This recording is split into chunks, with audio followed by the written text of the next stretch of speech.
And for those of you that haven't watched television to the latest second, there is some foreign policy news to report, which is that an hour ago, Israel and Palestine agreed to a ceasefire. And I guess that helps set the background for the foreign policy discussion we'll be having today, though of course on a different subject. I have one or two brief announcements that I'd like to make before we get into the specifics of today's program. They all have to do with Plato Reopening.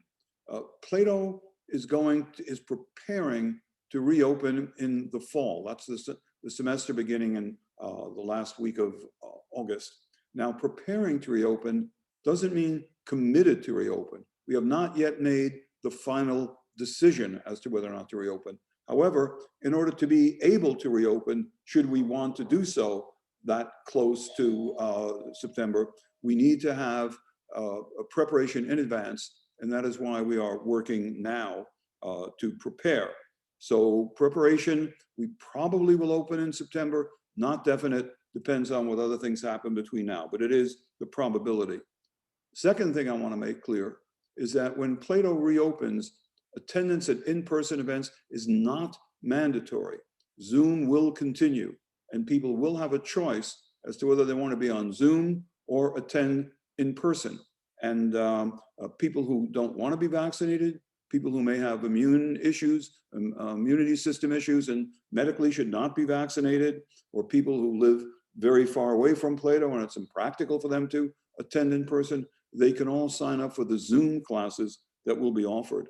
And lastly, I want to mention that all of the in-person events, classes will be available or eligible by people who are fully vaccinated only.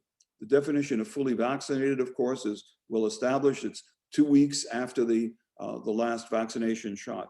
Plato will be keeping a record on your roster entry of who is fully vaccinated. What you need to do, you'll get an announcement of this in about a week or so, so you don't need to do it immediately today, but you'll be sending a copy of your vaccination certificate or record of vaccination to the office, and it will then be noted on your roster record so that we can be sure for everybody's health and safety that only those people who are fully vaccinated are attending the in-person events at Plato. There's a lot more detail, but this is not the time and place to discuss it. It is now my pleasure to introduce the person who will be the Colloquium Chairman next year and has agreed to host this particular session, David Roloff. David? Thanks, Jack. For the record, I'm only going to co-chair the Colloquium Committee next year. At least Matthews and I are going to be handling that. So you're going to see me sometimes, and mostly I think you're going to say Lise. Today, we're very, very proud and happy to have Derek Grossman, who's a Senior Defense Analyst at RAND, where he focuses on a range of national security issues. He is particularly interested in China's relationships with its neighbors. Grossman has served over a decade in the intelligence community, where he served as the daily intelligence briefer to the Defense Intelligence Agency and to the Assistant Secretary of Defense for Asian and Pacific Security Affairs. Grossman is a widely quoted regionally and globally. He has interviewed with the BBC, Bloomberg, LA Times, CNN, Washington Post. He has published dozens of commentaries and journal articles, including for Asia Policy, China Brief, Foreign Policy. He is an adjunct professor at the University of Southern California, settled down UCLA. You're right, he's at USC. He holds a master's from Georgetown in the U.S. National Security Policy and a BA from the #1 state university in the entire world. And what do we think that is? Okay, Barbara Klein, stand up and cheer, because it's the University of Michigan. He got his BA at the University of Michigan in political science and Asian studies. So I'm very proud to bring on, for your consideration, Derek Grossman.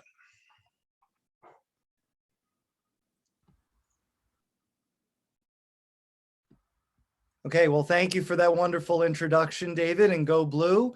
Can I share my slides with everyone here? I think you may have to co-host, allow me to co-host to do that, or let me see if I can just get away with doing it. Ah, there. Can everyone see my slides? I presume you can. Okay. Can everyone see my slides? Sorry. Yes. Okay, excellent. All right, well, thanks again to David and to Jack and to Plato for inviting me today. And once again, I'm Derek Grossman. I'm a senior defense analyst at Rand Corporation, which is located in Santa Monica. And for those of you who are unfamiliar with Rand, so we've been around since the 1940s. We started off as part of the United States Air Force. And we primarily worked on Air Force issues at the time, but in the decades to follow, we kind of branched out into lots of different areas of the national security domain. And then we've also included some new areas in the last few years. We now do healthcare research, environmental research, education research, criminal justice research, and lots of other areas of research are included within RAND. And so, of course, I'm on the national security side of the house, which is about half of what RAND does. And of that side, we have dozens of folks who do Asia, and many of whom are China experts, as am I. But, you know, we are usually asked to do more than just China stuff. There's a lot of other things going on in the Asia Pacific, or now Indo-Pacific region, as we refer to it. And, you know, so I've done some work on Vietnam, for example, Vietnam's disputes against China in the South China Sea. I've also done some work on the Pacific Island states, which is the oceanic region, farther afield into the Pacific Ocean. I've done some South Asia research as well, India, Pakistan. So lots of different areas of research that I've been involved in and that my colleagues are also involved in. When you step foot into RAND, you're kind of expected to just be a smart person and not somebody who is just kind of dug into one particular issue. You're supposed to be flexible and able to cover many different things. And so that's, I think, one of the great benefits of working at RAND. It's very intellectually stimulating, never a dull moment. Lots of travel in non-COVID circumstances. So we'll see if hopefully we can get back to that toward the end of this year. But today, what I wanted to do is talk to you a little bit about US-China competition. And I think we've heard, obviously, you know, we've heard a lot is going on right now between Israel and Gaza, as was talked about at the outset. But that, you know, for Asia specialists is kind of is just an occasional interruption to the longer term strategic issue that the United States is facing, which is the rise of China. And that's both an economic and military rise of China. And there's also some other areas of competition in there that I'm going to talk about in a moment. But those are really the two that we think about quite a bit in the United States and what that means for our position going forward. I'll just throw out an example. So the latest projections are that due to COVID and China's response to COVID versus the US's response to COVID, the Chinese economy will likely be the #1 worldwide economy starting in 2028. Previous projections had put it at some time in the mid-2030s or maybe even late 2030s. But because of our sort of mishandling of COVID and the way that's gone, and China's relatively smooth handling of COVID, their economy now is projected to be #1, and then we will be the #2 economy. So that's an example of the type of competition I'm talking about. What does that mean for the US position in the Indo-Pacific and globally going forward if we're no longer the #1 economy? Some people would say it doesn't really matter who's #1 and #2. But there is, I think, a general consensus that it does matter. And so we'll get into that. Militarily, the other major aspect, China is developing all kinds of weapon systems and professionalizing all of its military services, whether it's the Air Force, the Navy, the Army, and even some of the new services that it has, such as the Strategic Support Force, which I'll talk about in a few minutes, or the Rocket Force, which controls the ballistic missile force and the nuclear force of China's People's Liberation Army, or their PLA. Those types of things are worrisome to the United States because as the US looks into the region to try to work with its allies and partners are increasingly under threat from China's growing, what we would call power projection capabilities against those partners and throughout the region.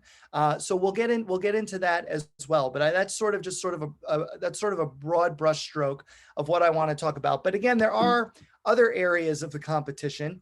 And so these are the 5 that we're going to talk about. Okay, so economic, diplomatic, security, technological, and ideological. All right. Before I dip into each of these, it's worth kind of giving a little bit of history here. Now, by the way, I think I have a question that just came up. So should I be answering questions now, or maybe should I wait till the end? Probably wait till the end. Wait till the end. Wait till the end. Okay. So just a little bit of history here. And how we got to this point, right? So I'm going to take you back pretty far. I'm going to take you back to the Qing Dynasty, okay, which started in the 1600s, okay? This is a time in which, well, actually, you know what? I'll take you even farther back than that. Let's go back to the 1300s, to the Ming Dynasty, okay? Don't worry, I'm not going to dwell too much on this period. We're going to get to the modern day very quickly, okay? But it's important when we talk about China to know how China is thinking and feeling about its own history, okay? So if we go to the 1300s, the Ming Dynasty, this was considered the height of Chinese culture and civilization. China literally felt like it ruled the entire world. Even though it didn't, it felt like it did, that nobody could possibly conquer China. There were too many Chinese citizens. China, had already conquered a lot of its surrounding areas, whether it was where modern day Vietnam is, or Korea, or Japan, Taiwan. All of these areas were essentially subjects of the Chinese empire, okay? And anyone who tried to conquer that empire, they may have had success in conquering it, but in the end, they always were absorbed into that empire. So, good example is the Qing Dynasty, which started in the 1600s. The Qing was established by a different group, not ethnic Han Chinese people, but ethnic Manchus, okay, who came from this region, from basically the Manchuria, Korea area here, okay? They were invaders. They invaded the Ming Dynasty. They destroyed the Ming Dynasty. They took it over and created the Qing Dynasty, okay, or the Manchu Dynasty. But what happened over time is that the Manchus started marrying with Han Chinese people, and ultimately they became absorbed into Chinese culture, and they were essentially accepted as Chinese just a few short years after the Manchu invasion and the establishment of the Qing Dynasty. So that's a really good example of how China thinks it's too big to fail. No matter who tries to invade, they're always going to eventually become Chinese. Fast forward to the 1830s. Okay, so Qing Dynasty is still around. All right, it rules China. China had never been fully conquered without absorbing those people into it, okay? The British came along, and there was and this is the 1830s, the British are selling opium to the Chinese people. And the Qing Dynasty is very upset about this. Opium's a very addictive drug, okay? They want the British to stop selling opium to their people. They don't want to give the British certain trading rights, certain access to China, right? Because again, anyone who's ever tried to conquer China would just get absorbed anyway. So we're just gonna give you the hand, right? The British were a different kind of animal, and so were all of the other European powers that began to colonize the Asian region. Okay, they were not going to get absorbed. They brought technology to the fight that the Chinese and other Asian civilizations had never seen before, and they didn't want to go away. And as it turns out, they would always go back to their home country and then return to Asia, right? So they were not going to become, they didn't have a grand design of ruling over all of China, but they wanted to carve up China into areas that benefited them, economic regions that would benefit their trading, right? And of course, there was this opium issue that the Qing Dynasty was very upset about. So in the end, China went to war with the British, okay? First Opium War, China lost the war. And it was devastating because China never had really lost wars. And if they did again, they would just absorb the people who they lost to, and those people would become like them. That didn't happen here. And so as a concession for China losing the Opium War, China was forced to give up Hong Kong. All right. And so that's where Hong Kong comes in as a British colonial possession. And ultimately, it is returned in 1997, okay, to China. Okay. But that is the start. The reason I bring this up is because that is literally the start of what China calls the national century of humiliation. Stretches from the first Opium War, late 1830s, all the way to the establishment of the People's Republic of China in 1949 under communist rule. All right. When the communist leaders come in on October 1st, 1949, when Mao Zedong proclaims the establishment of the People's Republic of China, he essentially is saying, we are now going to reverse the century of humiliation, which started with this event. Okay. And it wasn't just the British. The Americans also came in and tried to carve up China and other areas of Asia for their interests, okay, not in China's interests, okay. There was also a Chinese Civil War. I'm kind of breezing through some of this history because I don't want to spend too much time on it, but it is instructive in terms of how the Chinese think about these things. There was also the Chinese Civil War. On this side, you have General Chiang Kai-shek, and on this side, you have Mao Zedong. So Chiang Kai-shek was the head of the nationalists, the Republic of China, which was friendly with the United States, which was going to be a future democratic China. Okay. And then on the right-hand side, of course, there's Mao Zedong, who was the head of the Communist Party of China. And so these two parties went to civil war in China in the 1930s and then into the 40s. Of course, World War II was also happening starting in the late 1930s into the 1940s, right? Japan was a really big deal because Japan was not a European country, but another country that was trying to carve up China for its own interests. It was almost sort of like bandwagoning with some of these European countries that had already started to carve up China and was trying to do even more of that. And so these two, the nationalists and the communists in China, had to work together temporarily to fight off the bigger threat, which was the total Japanese invasion of China and destruction of China. I'm sure many of you are familiar with the rape of Nanking, which was Japanese soldiers coming in to Nanjing city and doing all kinds of terrible things, including raping women there, right? So there's a lot of history involved in what China's self-confidence is like because of what it went through in, really kind of recent times. I mean, in the 1900s, you can go back to the 1800s as well. Japan, it didn't start with World War II. Japan and China actually went to war in the late 1800s. And China naturally thought, well, we had, made Japan a vassal state a long time ago. They're our little Asian brother. There's no way that Japan would ever rise up and defeat China. We're much more powerful than Japan. Well, as it turns out, Japan adopted a lot of European military techniques and, and brought in military equipment from the West, right? And was able to defeat China in an enormous shock to Beijing. Okay, and it was forced to sign a humiliating treaty called the Treaty of Shimonoseki in 1895, which essentially took away China's claims to Taiwan. Okay, and Taiwan, in case you don't know, this is Taiwan right here. Okay, so Qing Dynasty China had essentially administered Taiwan. And now, China lost a war to little brother Japan, and now Japan colonized Taiwan. Okay, and that lasted all the way until 1945, until Japan was bombed, by 2 atomic weapons, and then had to surrender to the United States and to the Allies. That's when Taiwan's status became up for grabs.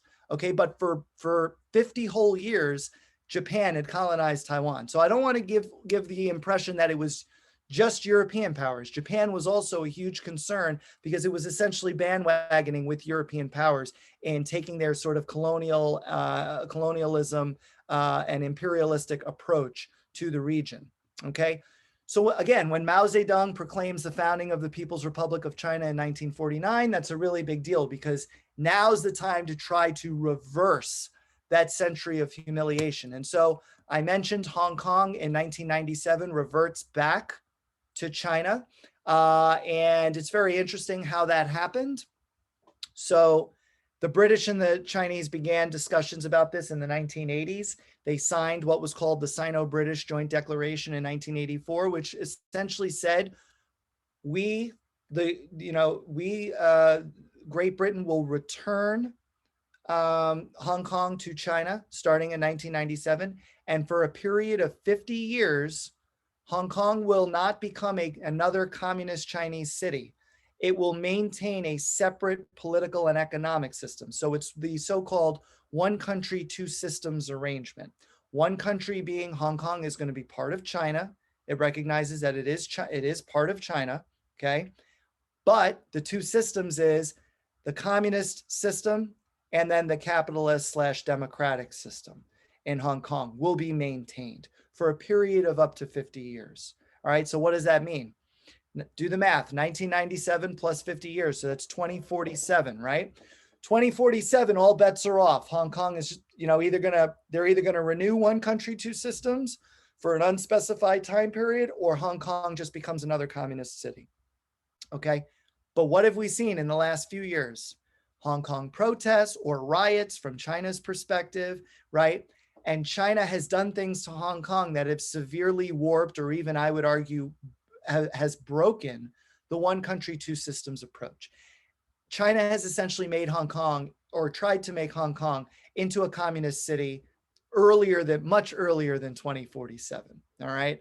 And the British are very upset about that. We're very upset about that. A lot of European countries, who want to see democracy and capitalistic systems preserved are very upset about that. So it's a big issue. But Hong Kong wasn't the only territory returned following that century of humiliation from China's perspective. If you don't know where this is Macau, all right? So Macau was colonized by the Portuguese, and like Hong Kong, was returned back to China under the one country, two systems formula, all right? It wasn't in 1997, it was in 1999, 2 years later. So again, 50-year period, so that's out to 2049. All bets are off after that. The difference, though, with Macau is that Macau has been sort of the poster child for how one country, two systems is supposed to work from China's perspective. Macau doesn't have protests. They don't have riots. They don't really make a big thing about being part of China. They just accept it. And China likes that. They prefer that. Whereas Hong Kong, they view as kind of the problem child that they have to get involved in. And this is the handover ceremony from Portugal to China, handing over Macau from Portugal to China.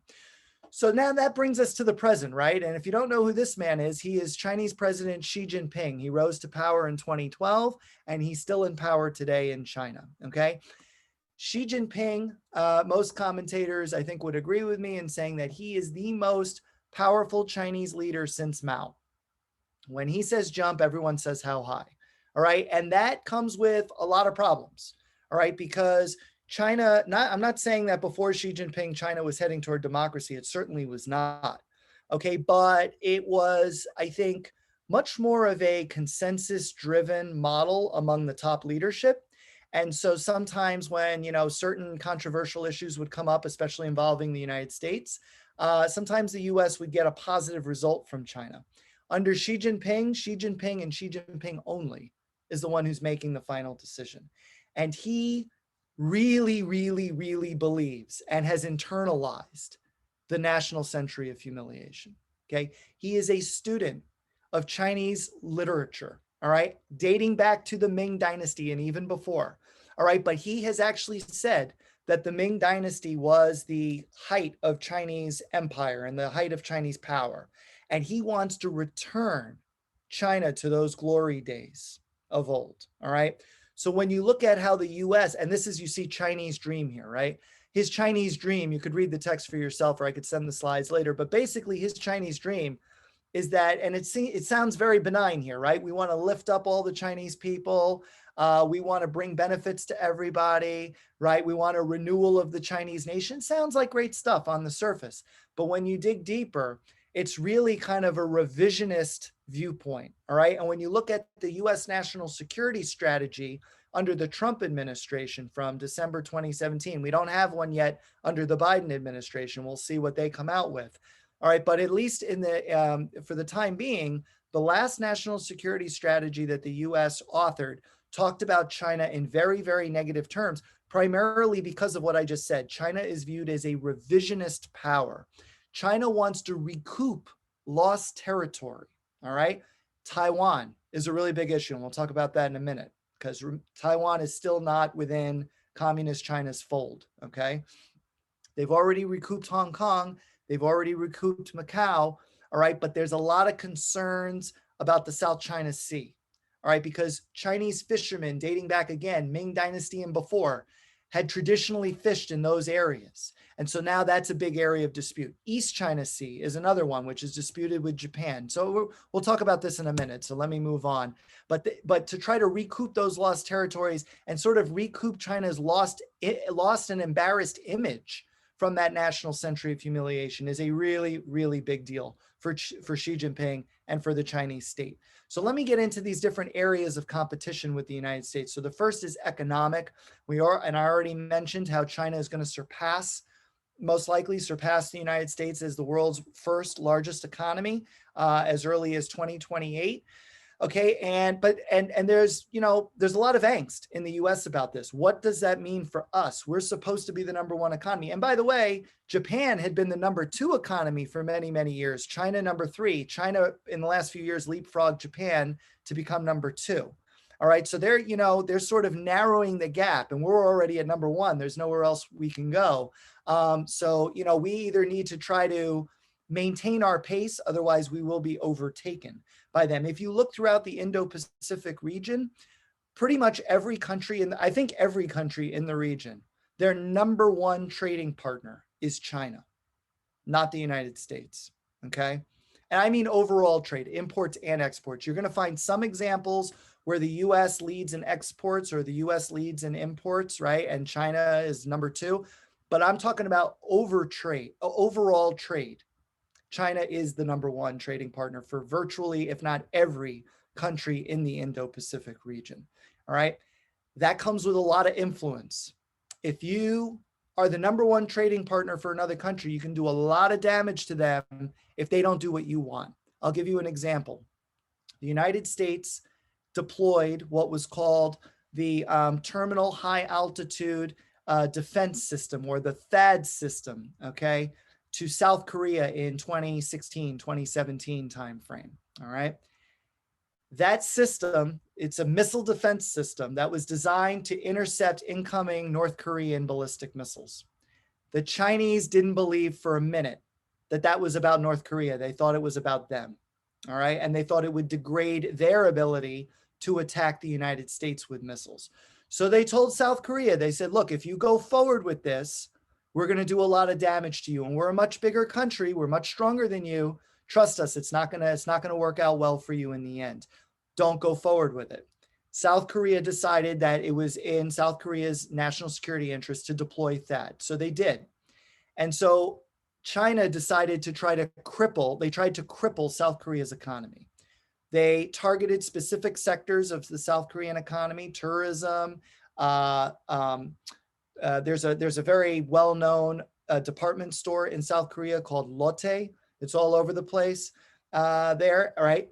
Lotte provided the grounds for THAAD deployment, right? So it actually was on Lotte's, on their grounds, okay, that they owned, their property. The Chinese decided to cripple Lotte Industries. They told their citizens, do not shop there, don't frequent those places, right? And it caused a lot of problems for the South Korean economy. And South Korea and China only recently have normalized relations since that major impasse that they had, okay? China, I'll give you another example. China sends tourists abroad all over the world, but in Asia, it's a really big deal to have Chinese tourists visit your country. Palau is a small Pacific island state that really is very dependent on tourism. And so they had lots of Chinese tourists coming there to take in their pristine environment. It's very beautiful there. And they built up lots of hotels and resorts to accommodate the new numbers that they were seeing of Chinese tourists. And then China said, you know what, do us a favor, unrecognize Taiwan, because we know you diplomatically recognize our rival Taiwan, and recognize us instead, right? And Palau said, thank you very much, but we're not going to do that. We like Taiwan. We're going to stick with Taiwan. All of a sudden in 2017, Chinese tourism numbers plummeted, okay? Never any explanation from Beijing. They didn't connect the dots. They didn't say, well, because Palau didn't do what we told them to do, we crippled their economy. They just stopped sending their tourists there. And Palau's economy was in a lot of trouble, okay? And still is to this day, because they have an enormous capacity for tourists, but not enough tourists. So economic clout really matters, all right? There's another thing called the Belt and Road Initiative, BRI, okay? Xi Jinping, when he came into power, he said, I want some kind of signature economic program, all right? And he said, I want to call it the One Belt, One Road. And then they changed the name. They changed the name several times, actually. It was called the Silk Road at one point. Now it's called the Belt and Road Initiative, okay? It's a global program that features China providing investment and doing infrastructure development projects all over the place, okay? But specifically in the Indo-Pacific, but in lots of other places as well. The US has criticized this program as being a debt incurring program, all right? So the case study is Sri Lanka. Sri Lanka, relatively poor country off the coast of India. They needed to develop their port of Colombo, okay? They looked for Chinese assistance. They received Chinese assistance through Belt and Road. They couldn't entirely pay for that assistance that they received. And then China said, well, what else do you have for us, right? In the end, China now controls what's called Hambantota Port, which is a port on the southern coast of Sri Lanka, okay? They own and operate it for a land lease of 99 years. It's a really significant thing because they can essentially do whatever they want at a port in Sri Lanka, so on foreign territory. Has potential military implications. They can maybe try to build a naval base there at some point, and it's right in the Indian Ocean, right where you would need it, okay? So there's a lot of angst in the US about this, about China using Belt and Road as a way to kind of ingratiate itself with countries, with recipient countries who really can't afford the projects that China's offering. And then China turning around and saying, well, you can't pay, guess what? You owe us something, right? But the recipient countries would say Belt and Road's really good because it doesn't come with any strings attached. When the United States gives us economic assistance, they always tell us you need to be a democracy, you need to treat your people better, they tout human rights. They kind of make a big deal about all of these other things that aren't related to the economic assistance, whereas China doesn't do any of that. So we prefer China's economic assistance through Belt and Road. So that's another area of really severe economic competition. Of course, the US and China under the Trump administration negotiated the phase one trade deal, the bilateral trade deal. Trump came to power saying China, as well as other countries, are ripping us off. There's an enormous trade deficit, and we need to right that, okay? So he, along with the Chinese, went forward with the phase one trade deal. It actually never was fully implemented because then there was COVID and it kind of messed everything up. He was somewhat right on that. I mean, there certainly is a trade deficit with China, but I also, this is my own humble opinion, I think the US hasn't responded particularly well to globalization, even though we were kind of the founders of globalization. And so to say that other countries are stealing our jobs is not really solving the problem. We need to come up with new jobs in our country. China has been exploiting globalization for its own purposes, especially under America First policy in the United States. If we're going to put up import taxes, if we're going to kind of close ourselves off from the world and say, hey, globalization hasn't really worked out that well for us, we're going to do our own thing. China is now trying to fashion itself as the new center of globalization. Yeah, they're communists, socialists, whatever you want to call them, but they also are engaged in all kinds of deals around the world that we probably coulda, woulda, should have been involved in, and we're not, because we kind of turned insular, and they are turning externally, and so that's been another enormous advantage for them. There's a lot of other issues, but I'm just, in the interest of time, move forward on my other slides here. Another area, in addition to economic competition, diplomatic competition is a really big one. So this is who's friendly with whom, okay? The United States, as you can imagine, is friendly with many countries around the world, most countries, in fact. We have very few adversaries. I mean, if you look at the national security strategy, we only have 4 adversaries, okay? And those are China, Russia, Iran, and North Korea. Those are the 4, all right? And we have nonviolent extremist groups, but those are not states. Those are non-state actors, so I'm not counting them. For countries, we only have 4 designated adversaries. Everybody else is either a friend or a partner in some instance, right? China is trying to kind of replicate that model, is trying to have as many friends as possible. We do alliances, right? We tell other countries in some cases, hey, if you're attacked, we'll attack back on your behalf. Japan, South Korea, Thailand, Philippines, Australia are really good examples of this within the Indo-Pacific. If those countries are ever attacked, we come to their defense, okay? China's never going to do an alliance. That's not how they roll, so to speak. But they do use BRI as a way to kind of show that their intentions are benign and that they're here to help, okay? And everything for them, the way they describe it publicly, it's a win-win. You guys win and we win. We're going to build a highway. We're going to build a school. We're going to build a hospital in your country. And then you are going to, respect us, and we're going to respect you as a result. And we're going to try to get things done in other ways through the friendship we're developing. And a lot of times it's going to be contrary to US interests, because, and this kind of gets into the ideological competition, China is an authoritarian country. It tends to have better relationships with fellow authoritarian countries. So Laos, Cambodia, North Korea, those types of countries, it's really easy for China to get in good with them. Russia, okay, Russia-China relations are like this these days, okay? A lot of it is because US-Russia relations are so bad, and we're kind of pushing Russia together with China now, closer together. That's something that we probably shouldn't be doing. I'm not saying Russia isn't a threat, they certainly are, but it's smart to not have China and Russia working together against you. You want to try to divide them up, right?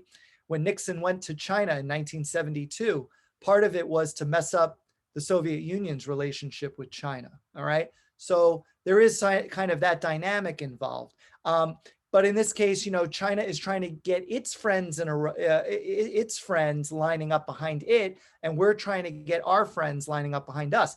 And a lot of times, as you see here on the slide, we're asking, we don't actually say pick a side, but we are kind of implicitly saying, if you're not aligning with us, then you're probably aligning with China, and we don't like that. Southeast Asia, you see here down below, is really the region that's getting caught up the most in this, because Southeast Asian countries literally do not want to pick a side. They have to live with China in their region. They also want to have good ties with us. And so they're trying to stay neutral, but it's very difficult to stay neutral when you have lots of problems between the US and China. A third category of competition is security, or military specifically. And I mentioned earlier that China is both modernizing and professionalizing the People's Liberation Army. And this is a slide from the 70th anniversary of the founding of the People's Republic of China.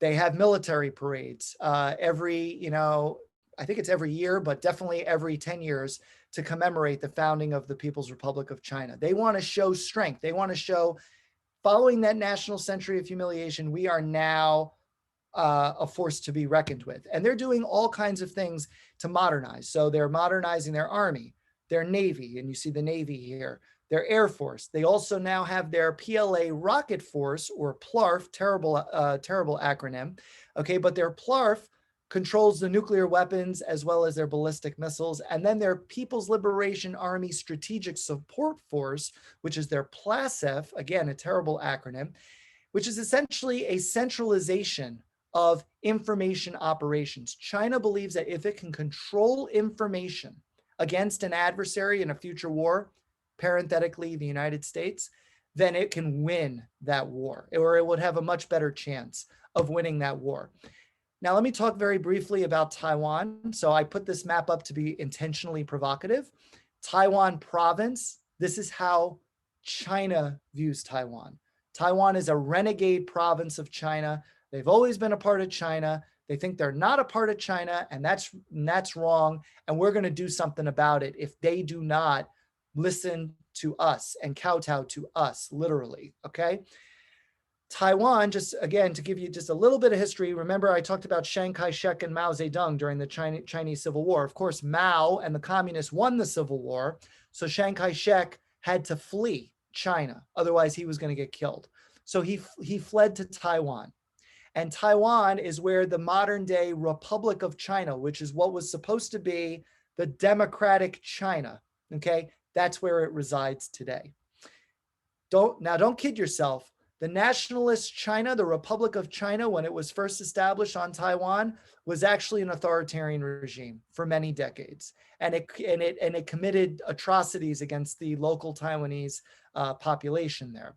But in the 1980s, late 1980s into early 1990s, Taiwan underwent an enormous transformation. It went from an authoritarian controlled government to a full-fledged democracy, almost overnight. And today, it is not only one of the most vibrant democracies in Asia, it is one of the most vibrant democracies in the world. Tsai Ing-wen, who is the current president of Taiwan, is routinely invited to speak at democratic fora throughout the world. All right, she is respected as the democratically elected leader. It is a very kind of progressive, liberal, open society that they are running. And I don't mean liberal in the US term. I mean, it is a very open society in Taiwan. That is in stark contrast to the authoritarian grip that Xi Jinping has over China, which has only increased under his reign. Okay, so Taiwan looks across the Taiwan Strait, all right, and sees a looming threat here that China may one day use its modernized People's Liberation Army and all the facets that I talked about. Okay, air, navy, army, rocket force, etc., to try to invade and conquer Taiwan. And of course, the United States, if the United States has anything to say about it, we're going to come to Taiwan's support. We don't have an alliance with Taiwan. In fact, we don't even have an official diplomatic relationship with Taiwan because we recognize one China. It's our one China policy. That's kind of, the cornerstone of modern day US-China relations. If we recognize Taiwan, China would be really angry and probably would unrecognize us, and it could lead to war.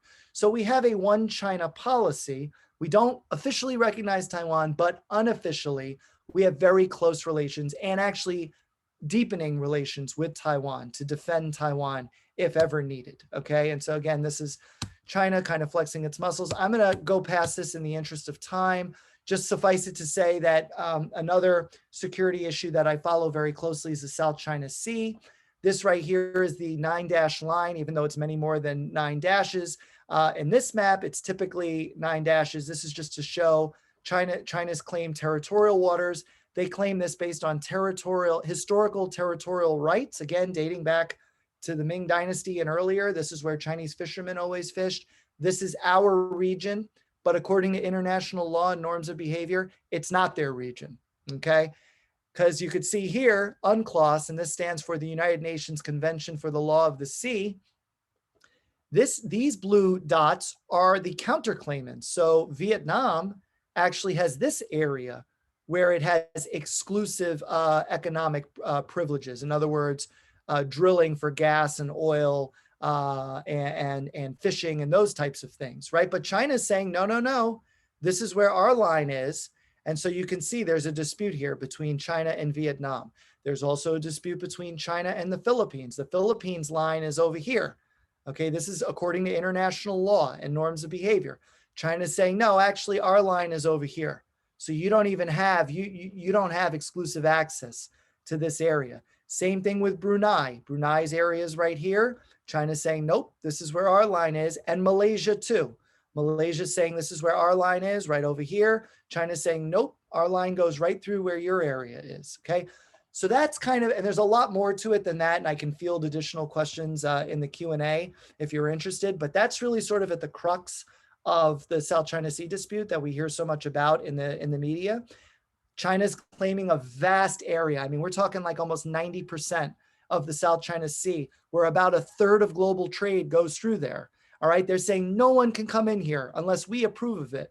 That is in contravention of international law and norms of behavior. And this is just another map of that. And I'm just gonna conclude with the two other areas of competition. So, because we've already covered economic, diplomatic, and security. So the two others are technological and ideological. So for technological, we're in a race with China. I mean, make no bones about it. They are investing in every conceivable scientific and technological area that's known to man. All right. And that's, that's on, for example, quantum computing. All right. Coming up with supercomputers that can break codes, that can do things that can create artificial intelligence. COVID, right? The race for the vaccine. Who's going to get the vaccine first? You bet China wanted to be the first to get to that vaccine before the United States, even though coronavirus came from China, right? They wanted to be the first to say, we're smart enough to do it. They just landed a rover on Mars. If you think we're ahead of them in terms of space exploration because we got there first, think again. China has the second largest space program in the world and is only growing, whereas our space program is actually contracting. Right? Maybe the Biden administration will have something to say about that. You can only rely on SpaceX for so much. I think you need government funding to do risky types of things, right? Going to the moon, going to Mars, going elsewhere in space is really risky, both human cost and financial cost. China is using state government funds to do really risky things. So they're diminishing the potential risk in those types of endeavors, right? Lots of other areas of technological competition that we could talk about. And then finally, ideological competition. I mentioned this, authoritarian countries tend to see the world the same way as other authoritarian countries. They want control of their people. So if China can help other countries control their own people, that's a win-win, right? Cambodia would be really happy if China could help Cambodia control Cambodians, all right? And the US looks at that and says, we don't like that, right? We want a free and open Indo-Pacific. That's been the mantra carried over from the Trump administration to the Biden administration. We want to make sure that countries in the Indo-Pacific and around the world are free to make their own decisions, that the integrity of their government institutions are not undermined by an outside malign actor, which in this case is the Chinese and the Russians and a few others, but mostly the Chinese. Okay, so with that, I'm going to, let me just say one other thing. The Chinese want to make the world safe for authoritarianism. Remember when we wanted to make the world safe for democracy? They want to make the world safe for authoritarianism. So that's a really big kind of ideological competition I think we're going to see play out in the coming years. So with that, over to David, and look forward to your questions. Thanks. Okay, appreciate it. I'm going to manage the questions to, can you take down your slides, Derek? Yes. Great. My first question is sort of one that I have. Do you view China as a capitalist country, a socialist country, or something in between? And how does that conclusion drive the competition between the US and China? Yeah, no, that's a great question. Yeah. So one of my professors actually at the University of Michigan, and you may be able to guess who this is based upon the story here, but basically he told me, he has a lot of high-level contacts in China, and he told me that in the 90s he was sitting with one of the Chinese Politburo members, and, asked that very question. How do you guys consider yourselves? How do you say that you're socialists when you're doing so many capitalistic things? And the answer was essentially, look, we're not gonna, by saying that we're no longer socialists, that would somehow mean that we're wrong. Okay, that we've been wrong these last several decades, and that Mao somehow was wrong. And we cannot question the founder of the People's Republic of China and expect to maintain the same level of control that we have. Not saying that the Chinese Communist Party would be overthrown by the people if they did that, but it would undermine their reputation, okay, as the leaders of the country. If you look at how, there's kind of this like famous story about Mao, like how right was Mao, okay, during his lifetime, and what he did for China, right? Right. So right after Mao died, okay, in 1976, the story was that Mao was basically 100% right. Nobody could question Mao. Okay, he was the founder. But over time, that percentage began to kind of diminish, right? And so by the 1980s, when China started to do its reform and opening up to the world under Deng Xiaoping and started to practice these capitalistic activities with other countries, that percentage was like, well, Mao was 90% right, 10% wrong. Today, before Xi Jinping, Mao, I think it had gotten to something like he was 70% right and 30% wrong. All right.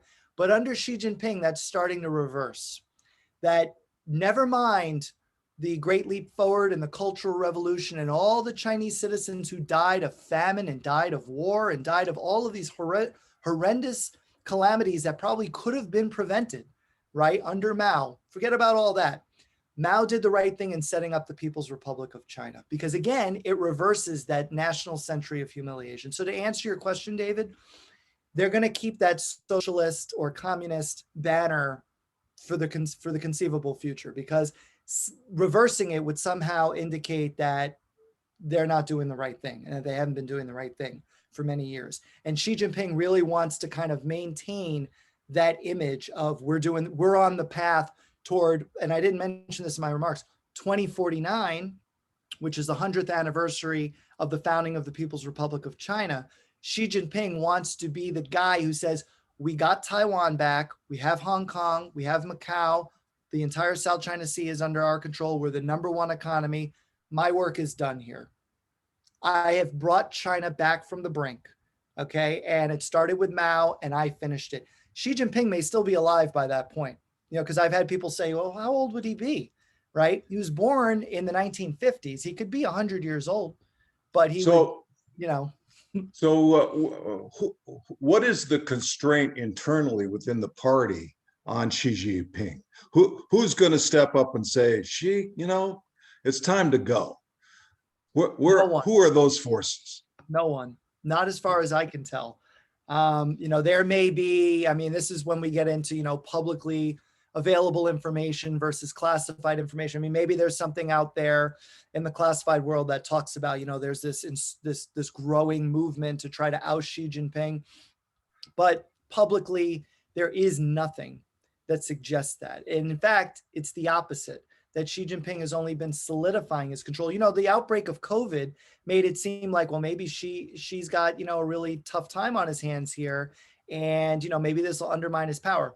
But because China bounced back so well from COVID, don't get me wrong, they took draconian measures.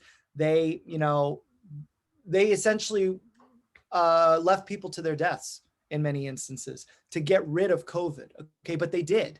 And so now that makes it seem like China's doing better than the rest of the world, and in particular against the United States. And it's only empowered him.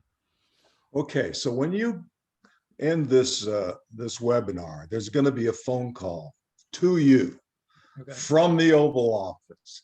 Okay. And Joe was dropped in on this conversation, and he said, this is my guy. This is the guy I want to talk to, who's going to tell me what are the 3 things the U.S. should do with regards to China right now. What do you say to Joe Biden? The 3 things we need to do in regards to China? Yes. Yeah, well, actually, I think he's doing a lot of those things. One is to strengthen alliances and partnerships in the region. So, I mean, again, it goes back to that diplomatic competition. You want to have your friends lined up with you. Okay. Because I think under the Trump administration, we kind of pushed away some friends unnecessarily so. And so to try to shore up relationships with Japan, Australia, South Korea, we have the South Korean president coming to visit the White House tomorrow. All right. So he's doing, and the Japanese prime minister was just in DC last month. I think he's doing a lot of that. So that's number one, right? To make sure all your friends support what you're doing. So if there's ever a problem, they have your back and you have their back. Okay. I think another is to try to win this technological competition. And again, I think Biden, when he talks about infrastructure week, when he was just at the Ford plant in Michigan the other day, talking about the future is electric vehicles, things of that nature. We need to find ways to be competitive against China. And I think that's you got to get your own house in order. You know what I mean? You got to figure out a way, what are your strengths? Because obviously globalization, we haven't responded well to it. We lost a lot of jobs. We need to create new jobs so that we will not succumb to China as being the number 2 economy. We will continue to be the number 1 economy and continue technologically to be ahead of them. And the third thing, I do think that we probably need to find ways to work together with them too. It's not all about competition. There are some areas, look, we all got to share the earth, right? Climate change is a big one. And I think we're going to get some traction on climate change between the US and China. It's not going to be much. And there's a lot of reasons for that I can go into. But I do think that you got to find ways to cooperate, because if we turn our backs on them and they turn our backs on us, you're going to have Cold War Part 2. And even though there wasn't a nuclear war, we were that close, all right, to it. So China has nuclear weapons, just like the Soviet Union did. We don't want to see that. So you got to find areas of cooperation as well. What do you think the chances are of an actual military conflict between the US and China, whether it be over Taiwan or something else? There's been a lot of discussion about this recently in the context of Taiwan. The Economist the other day came out with a cover for one of its magazines that showed a map of Taiwan with a bullseye on it, and it said the headline screamed, "The most dangerous place on earth." They're being intentionally provocative. They want to sell magazines, right? I get it. Okay. The reality is Taiwan is not the most dangerous place on the face of the earth. It is a very peaceful democracy. All right. However, it is under threat by a nuclear armed neighbor that's a short 100 miles off its shore.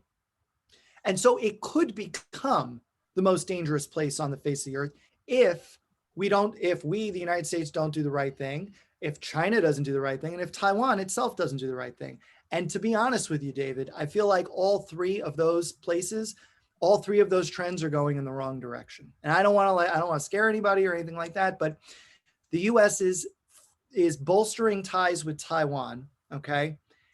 And that makes China really angry. They don't want to see that. They want to see us maintain that unofficial diplomatic partnership. But instead, in the last few years, we've greatly expanded the aperture of our relationship with Taiwan, and we've deepened those ties. And I can go into all the different areas if you're interested.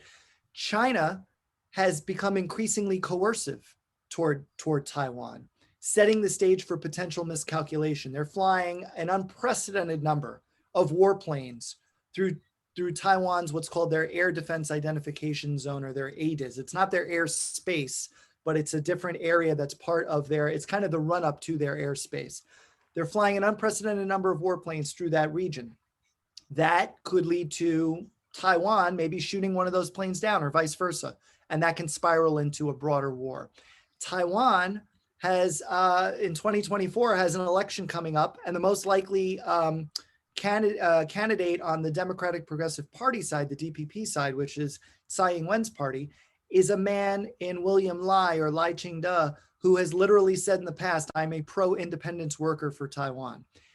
China doesn't want to see Taiwan declare independence. If Taiwan declares independence, that's it. They're going in. They've said that. They're going in. All right. So none of the trends are good. And we got to get back to a point where we still treat Taiwan with respect. We pledge to even if it's just privately, defend Taiwan. All right. But we don't go overboard, and China doesn't go overboard in dealing with the situation in the strait. I mean, ultimately, doesn't the US have to live with whatever China is inclined to do on its timetable with regards to Hong Kong and Macau? I mean, can't we just say that among ourselves? You have to live with it. They're going to call the tune, and we're not going to go to military action with regards to Macau and Hong Kong. Yeah, I mean, well, even before Hong Kong and Macau were handed over to China, China is so close by, right? I mean, if you look at the map, I don't have it here, but if you look at the map, I mean, Hong Kong is just, it's a hop, skip, and a jump, really, for mainland forces to come over and invade if needed, right? And so there's no good defensive strategy for Hong Kong or Macau. If you're, the British, or if you're the United States, or anyone who's interested in defending those places, there are no good options. There are better options for Taiwan, but kind of marginally so, because China's, again, power projection capabilities, ballistic and cruise missiles, submarines, surface fleet, their fighter aircraft, their bombers, and lots of other things are all improving tremendously. And it's going to make Taiwan's life a living hell. So how do you ultimately think that the tariffs that the last administration put in place with regards to $370 billion worth of Chinese goods, how is that going to be resolved in the short run by the Biden administration? Yeah, I haven't really heard much on that. We'll have to see what the Biden administration decides to do in terms of bilateral trade negotiations with China. So I think that story is really kind of TBD. Okay. Finally, do you believe, my concern about China is its economic system, the way that it spends money on public goods, including for internationally, and its authoritarianism are, in one way, their strongest suits, and otherwise their weakest suits. So if Xi Jinping is making smart decisions about where to intervene and how to spend their money, they're an advantage. But at the point at which he begins to make mistakes, they seek to a disadvantage. And our disadvantages are we can't form a consensus about how to spend money nationally or internationally. What is your view in terms of the strengths and weaknesses of the US versus China in terms of global competition and how others see us? That's a really great question. And it's something that I think, everyone who follows this closely is thinking about. I mean, obviously we're an open society. They're a closed society. Our governments their government is top down, directed. Ours is forged out of consensus.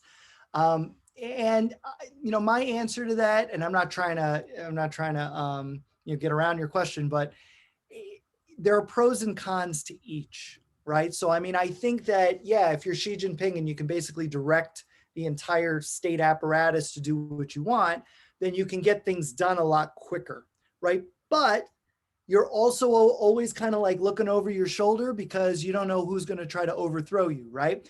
One of the things I tried to ask myself, and we all tried to ask ourselves when I was in the intelligence community, when Xi Jinping wakes up in the morning, what's the first thing that he thinks about? Okay, what is the very first thing he thinks about? Because if it's Taiwan, then we're going to have to defend Taiwan, all right? But I don't think it's Taiwan. I don't think it's Taiwan at all. I think it's like pretty far down the list, actually. I think the number one thing he thinks about is, how am I going to make sure my people are content? And how am I also going to monitor them when they're to root out those who are disenchanted with me, okay? And when you look at how China spends its money, about a third of their budget, 1/3 of their budget, goes to monitoring their own people through their security services. All right. Follow the money. That'll tell you what you need to know about their priorities. Okay. They're very concerned about ensuring that their people are not saying things and doing things that could challenge them. All right. So that's the real con for the authoritarian system.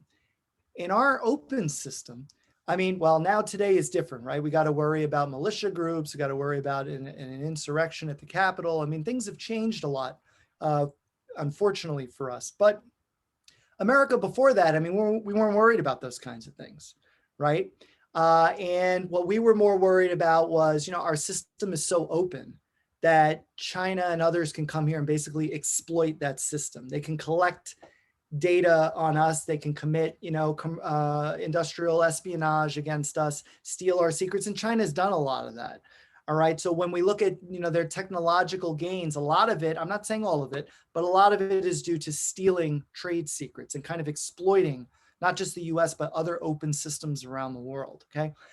But the positive for us is that I think when we make decisions, we are taking into account, all of the different aspects of our life when we make those decisions. And we're trying, I mean, and I'm not trying to say this tongue in cheek, but like, it really is sort of like a win-win it's supposed to be a win-win for everybody involved. The Chinese use win-win, right? But we're trying to find a way to do things that are equitable for everybody within the country and not just good for one person, the leader of the country, right? So, and I also think that because we're an open system, transparency of information and such, it allows us to be more innovative in many instances when China's a closed system. So it's more difficult for them to exchange that information to be as innovative as us. So, there's pros and cons to it, but I'll leave it at that. Okay. Have you looked at the inquiries into the COVID, in the development of COVID, and what conclusions did you reach with regards to where it started and what impact does that have on US thinking vis-a-vis China? Yeah, I mean, I've only read the press accounts, I'm sure like you have and others on the line. What it sounds like to me is it certainly started in China. I think anyone who says otherwise the burden of proof would be on you to do that. Of course, the Chinese say it didn't start in China, right? But they haven't offered any good evidence of that. So I think it certainly started in China, but I'm one of these folks that is open to kind of creative explanations as to how all of this happened. And so when it comes to the Wuhan virology lab, I'm not going to rule out that it came from that lab, whether through experiments they were running on bats and, one of the researchers caught it and brought it to the outside world, or it was some sort of, weaponized, they were trying to weaponize the virus in some sort of way. And then that, they made a mistake in doing it and it spread, right?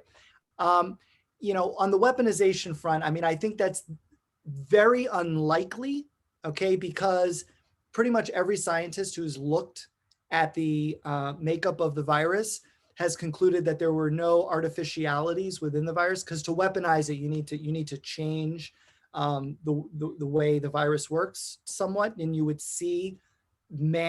basically see a human's fingerprints on the virus, right?